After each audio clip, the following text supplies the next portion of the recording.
In this topic, we are going to discuss about graphs. Till now, we have discussed different physical quantities like mass, time, speed, acceleration, density, pressure, force, and all. So when you come to the physics, when we do experiments, we have to rely on graphs, taking any two of the physical quantities and get the relation between those two physical quantities.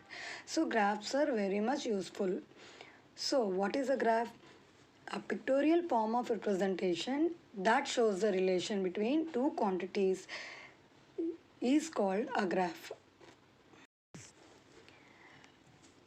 The two different quantities, what we have to plot a graph, those are independent and as well as dependent variable. To understand what is independent and dependent variable, let us discuss one example.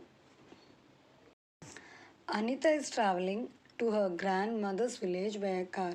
She observed the odometer. Here, odometer is the instrument which measures the distance traveled, which will be fitted in the car. She recorded the reading shown by the odometer once every 5 minutes for 40 minutes, and she tabulated those values, time as well as distance. So in this, the physical quantity, time as well as distance. In this, she has taken a time interval for every 5 minutes. For every 5 minutes, she has calculated the distance, how much the car is traveled. So she has taken here time as well as distance covered.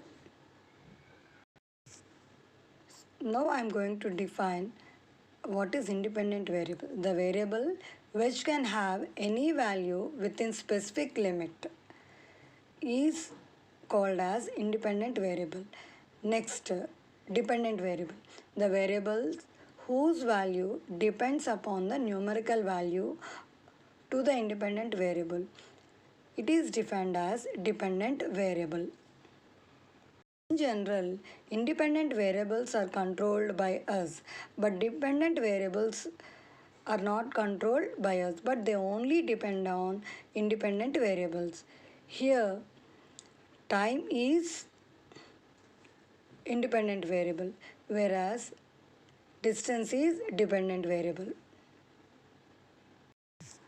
So in plotting a graph, we have to remember the value of dependent variable should be on y-axis and the value of independent variable should be on x-axis. So whatever the two physical quantities like time and distance, time should be on x-axis whereas distance should be on y-axis. These points you have to remember while you are plotting a graph. As you watch cricket match, when IPL season or test match series or whatever the one day matches, you will observe some graphical representation of two different countries, runs versus overs, or a comparison of two countries where the wicket fall. I hope you understood the situation what I am describing here. So like that, we find many uses of graphs in our daily life to illustrate climatic changes or to show the students' grades by class or school, to check stock market changes, to review the annual sales, to plan monthly budget, to help to make financial decisions or for surveys or to show the fluctuations of prices and sales. Here, in the steps of construction of a graph, you have to remember 6 main points.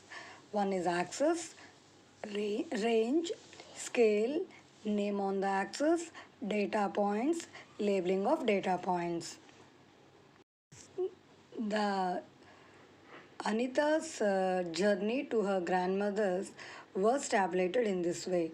Time, which is mentioned in minutes, the distance, which is mentioned in kilometers, it is in a tabular form. Now, remember the 6 points, what you have to do in the steps of construction. First one is axis. Here time is independent variable, so it should be plotted on x-axis, and distance is dependent variable, so it should be plotted on y-axis. Next, range. The difference between highest and lowest values in the data is called range. The values shown on y-axis like 3, 8, 12, 19, 24, 24, 30 and 33. So range on y-axis will be highest value minus lowest value, that is 33 minus 3, that gives you 30. Now the values on x-axis are 5, 10, 15, 20, 25, 30, 35, 40.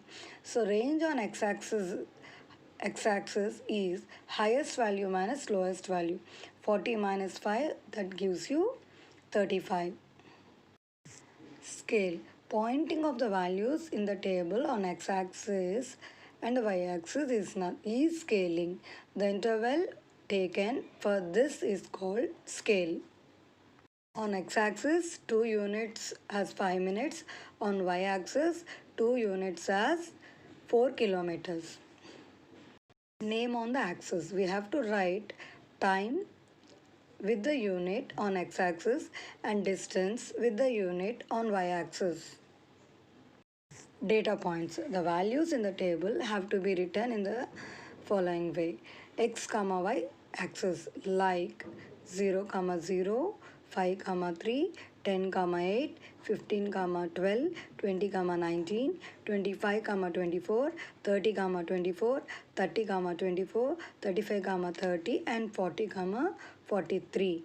Here these are known as ordered pairs, that is x comma y, and also called as data points.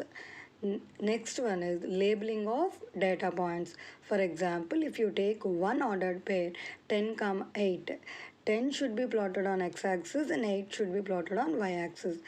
Next data point like 35, 20, 35 on x-axis and 20 on y-axis. And all the conditions what I have explained, I have taken and plotted a graph. Please observe the graph. Last point is you have to remember heading also is one of the important point, that is time versus distance graph. The graph 2 table is related to the experimental values which is related to Hooke's law. It was studied by a famous scientist Hooke. Mass and elongation of the spring. Here elongation of the spring, or we can call it as extension also.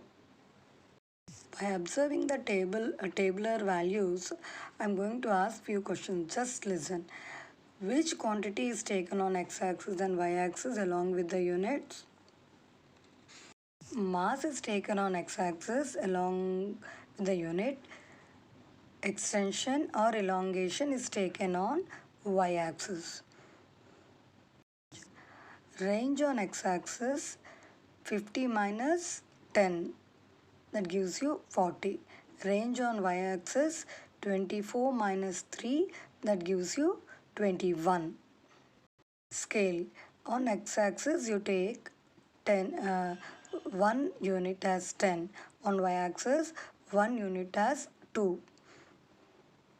Data points are 10 comma 2, 20 comma 4, 30 comma 6, 40 comma 8, 50 comma 10, so on. After plotting the data points, draw a straight line passing through the horizon. Here the horizon is represented by 0, 0 comma 0. It is represented by O. Now the shape of the graph is a straight line passing through the horizon. Here we have to remember this relation is direct variation. Now coming to slope. Slope is change in y coordinates by change in x coordinate, that equal to y2 minus y1 by x2 minus x1. In the graph I have taken x1 and x2 as two values, y1 and y2 as two values. So 8 minus 6 by 40 minus 30, that is 2 by 10, that is 0.2 millimeter per gram. So from the graph 2, we observe that, or we can conclude, the shape of a graph is straight line where mass and elongation of the spring are in direct proportion. Now coming to the third graph here, the data is nothing but a relation between pressure and volume. If you see the data points, one physical quantity is pressure, the other physical quantity is volume. By this, which physical quantity you have to plot on x-axis and y-axis, that is pressure on x-axis along with the unit, whereas volume on y-axis. What is independent variable and independent variable here? Independent variable is pressure, dependent variable is volume. Range on x-axis, that is 3.2 minus 1.2. Range on y-axis 50 minus 18.7. The shape of the graph is curve in shape. This graph is in inverse variation. Please observe the inverse variation graph. We have to remember two varieties of graphs we'll find. One is inverse proportion, the other one is direct proportion. Inverse proportion, we have to remember the value of one quantity should be 0. The value of a second quantity cannot be defined. The product of any two pairs should be constant. If the value of one quantity increases, the value of second quantity should decrease. The pressure vs volume is an example for inverse proportion. In direct proportion, initial value should be counted as 0. The ratio of any pair has to be constant. If the value of one quantity increases, the value of second quantity also increases. Example is mass vs extension.